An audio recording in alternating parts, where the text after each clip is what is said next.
Welcome back to Fullerton College's Print 101, Introduction to Printing. Today we're going to talk about flexography. This is chapter 18 from our textbook, and this is Professor Ben Hewitt.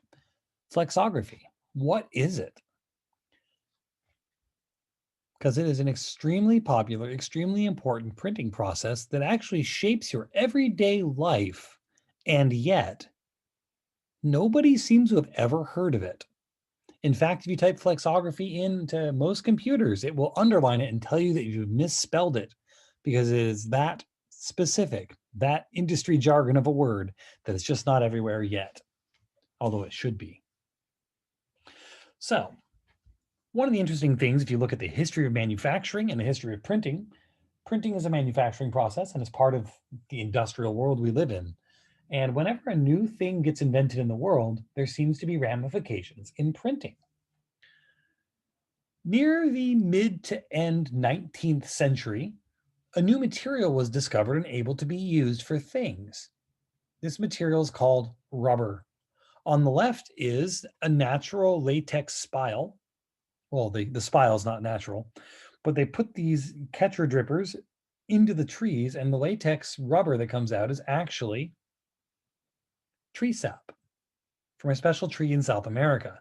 These rubber trees, this sap is not that useful on its own. It's very sticky and very viscous. It involves some, if you heat treat it, however, they call it vulcanizing because Vulcan was the Greek god of fire, volcanoes, something like that. That's why volcanoes are volcanic. You can forget Star Trek on this one, I think, though they're logical, but they don't have anything to do with this. But vulcanized rubber is a rubber that's been heat treated to make it not sticky. The earliest rubber things manufactured were rubber impregnated cloth, which meant for the first time in history, humans didn't have to be sopping wet in weather. So the first people to adopt them naturally were sailors. I've told you I'm into nautical history a bit.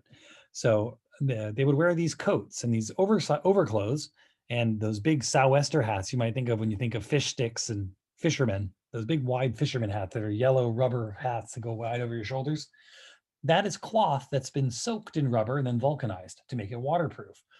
Also, it made an early appearance in the United States and its wayward sibling, the Confederate States, yeah, those guys, during the Civil War was one of the first times it really got put to use on a large scale, and they made rubberized rain ponchos so that people didn't have to get wet.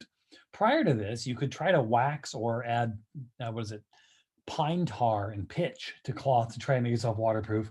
But overall, for most of history, humankind has been wet when it rains. You'd wear wool so you wouldn't get cold, but you'd still be damp and clammy inside. Rubberized clothing was huge. Anyways, this is not a clothing class.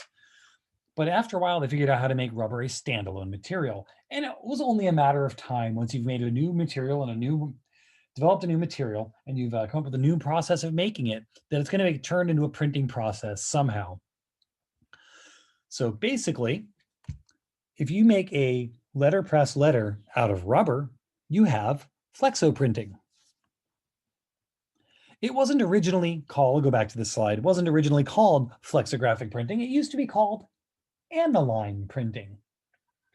And aniline printing got a name change a little more recently. It was named aniline because that was a type of chemical being used as ink. One of the effects of using a rubber stamp, more or less, as your printing plate is that as you can imagine from rubber stamps, it's not a very picky process as to what kind of ink you can use. You can put pretty much any sort of pigmented liquid onto it and print with it if you get the pressure right and you get the consistency right. So you're able to use things that would be literally impossible to print through other means. One of the ones they used early on, aniline ink. Aniline is a poison. Like, it is straight up poison. Anything that ends with nine or ine in the end, by the way, as a chemical, is something you should never, ever, ever drink. Think like strychnine, which is another old poison they used to use for poisoning things. I can't think of all the other ones off the top of my head. I'm sorry, but there are a lot out there. They all end in 9 or 9, and they're very, very poisonous, but they're also very quick drying. So what they figured out using this aniline ink, this super duper poison, was Yeah, it'll kill you if you drink it, but it dries really fast, so you can print on things that don't like to be printed on because the ink dries really fast. One of the biggest challenges in printing on things other than normal paper is getting the ink to dry and stick to it. And using things that are chemically dissolved rather than just a mixture of, you know, linseed oil and soot gives you a chance to print on things that don't like normal inks.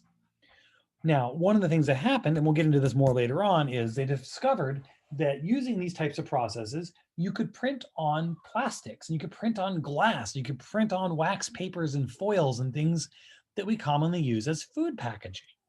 Of course, aniline ink wouldn't be used for that. You don't want to put literal poison on top of your French fries in your little French fry boat, and you don't want to put poison onto your soda bottles, and you certainly don't want poison on your chocolate bars.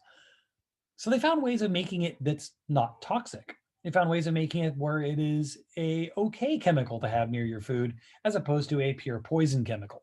And at that point, they realized that if they really wanted to get people to print food packaging with this system, they really can't go around calling it this stuff is poison anymore, can they? So they changed the name to Flexographic because the rubber plates were flexible. Moving on. Here's a plate system. There's two ways of metering the ink, and we're going to talk more about this later on about ink metering, because the biggest challenge for a flexographic press is getting the right amount of ink onto that plate. We'll talk more about exactly how that goes, but typically there's something called an anilox, and we're going to talk about what that actually does when we get there. But we can say for this part, the anilox roll picks up the ink from the fountain or the ink pan, and that ink sticks to the outside of the anilox roll, and we'll get to there how it does. But to make sure there's not too much, there's either a sharp blade called the doctor blade that scrapes off the surface. Think like if you're putting a bunch of flour into a bin to put in your kitchen, you sometimes take a knife and cut off the top of it, or if you're doing a measuring cup, you kind of like scrape off the top so you get that perfectly even top surface. And you know you have exactly 1 cup of flour for those cookies you're baking. Same sort of thing. The doctor blade will scrape along the surface to make sure that you only have the certain amount of ink allowed on the anilox, which is the roller that brings the ink to the plate. Likewise, it's possible to do something. You can use a fountain roller, which will give pressure, and the pressure between the anilox roller and the fountain roller acts as the blade and only allows so much ink to stick to the surface of the anilox. I've said anilox a bunch, and we do talk about it. Just let's not be hasty. We'll get there. So the first types of presses invented were called stack presses. And this is known because, well, the different print systems on it are all stacked. If you look at this image on the left here, and that's more of a diagram, on the right is a photo of the same thing, there are different sections with a group of rolls. Each group of rolls you see there, rollers or cylinders, each group of cylinders is a press unit. Each press unit is everything the press needs to print one color of ink. We kind of talked about this a little bit at the beginning of this semester when we talked about press units and a little bit of a quick gloss over the concept of offset printing, but we'll talk about that more in the coming weeks. Anyways, so a stack press means that each press unit is stacked vertically above each other. This is a great way of having a space-saving arrangement, because if you do it in one big long line, the press could be very, very long. And if any of you have visited our labs at Fullerton College, you've seen our large 6-color press, and it is a long press. It's like 30, 40 feet long. It just keeps going. The other type of press is called the central impression cylinder. An impression cylinder is really just something that you were squeezing the paper between and the plate cylinder. So the plate cylinder pushes against the central impression cylinder, and the substrate, mostly paper, but not always, the substrate goes between the impression cylinder and the plate cylinder. This is true for lots of types of presses. On a central impression cylinder, that means you have one giant central impression one giant impression cylinder in the middle, and all the other press units use the same cylinder. So there's one impression cylinder, and all the other press units don't have their own impression cylinder. They all share one in the middle. And that's a central impression cylinder. The small Mark Andy 830s we have in the printing lab at school, those are central impression cylinders. But the huge Mark Andy 2200 that we have, that's an inline. Scroll with me. There we go. Now, Flexo can be big. I will just, this isn't even in the chapter, but I really wanted to share this with you because here's a good diagram of a very large Flexo press, and it's a central impression cylinder.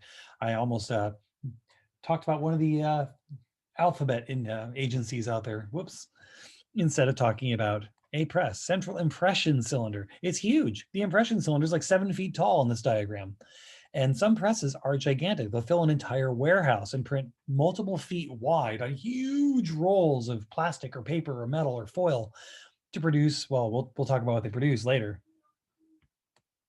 An inline press, each of the color stations, each press unit is in a line from one to the next. The picture in the top right is the same sort of press we have in our classroom with a six color units, 6 press units, each one printing their own color in order, one after the next after the next. On an inline press, each press unit has its own impression cylinder and they're small, as opposed to the large one for the central impression ones. Plate material. Traditionally, early on, like we talked about when I went off script immediately, we used molded rubber. Some things still use molded rubber sometimes. You'd make a casting, I forget what the name of it is, a mold, there it is. Make a casting mold, which is actually right reading of what you want to print, and you pour molten or liquid rubber into it, and then it cures and hardens, and you use that. That was not the most durable system, and it would wear out rather quickly, and your details couldn't be that fine, and you wouldn't have a lot of control over images and fine details like halftone dots and sorry, I'm kind of repeating myself, but the ability to control color comes down to the ability to control your halftone dot sizes. So you didn't have much control. You could do solid image and solid graphics, but not a lot of photos. On the scene then comes the photopolymer plate, which is like a 1/16 of an inch thick to an 1/8 inch thick goop on a plastic backing that you harden with ultraviolet lasers and then wash out and remove the parts you don't use. And it still creates a 3-dimensional rubber stamp-like thing, but with very fine detail capable of being done. Asterisk, there's always a limit, and there are some things that are too small to print. So you do run into some issues with very, very, very fine detail on photopolymer plates, but they're still able to produce detail that can rival other printing types, which doesn't sound all that exciting unless you've ever seen how simple you have to be to use molded rubber. Photopolymer opens up new worlds and the ability to do complicated graphics on packaging. Let's talk about plate elongation. So this is one of those things that you kind of have to look at in person as well sometime. It has to do with foreshortening and how things work when you stretch them out. I remember a TV show when I was a little kid, a math show on PBS called Square One, and they had a deal about who's faster dragging these appliances around a running track, a quarter-mile track. And the whole overwrought joke was that the person walking on the inside had a shorter trip than the person on the outside. That's why at the Olympics, you see people run the races around the track, at least, maybe not the marathon. They all start staggered with a person starting behind another person. You're wondering, how is that fair? Well, it's measured so that their finish line is even, so they all run the same distance. Otherwise, the person in the middle of the track running closest to the grass runs a shorter race than the person on the outside. So of course they're going to win. Well, you have to think about this a little bit differently here now. This is a weird concept that really only affects Flexo.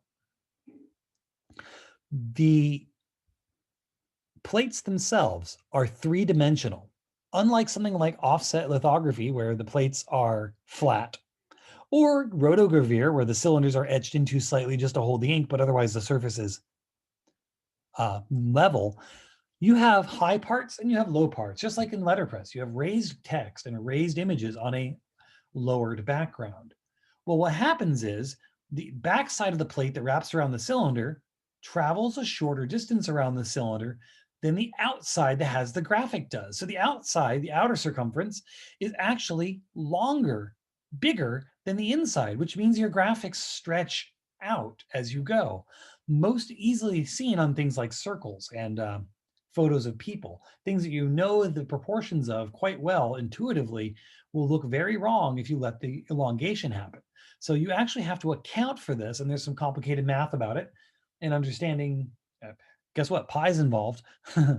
We have a chart in the classroom to help you make sure you use the correct elongation number to reduce that. You can squish your image ahead of time so when it stretches, it's back to the correct size. I'm going to stop here and come back on the next video to carry on with our Flexo lecture. Thanks for watching.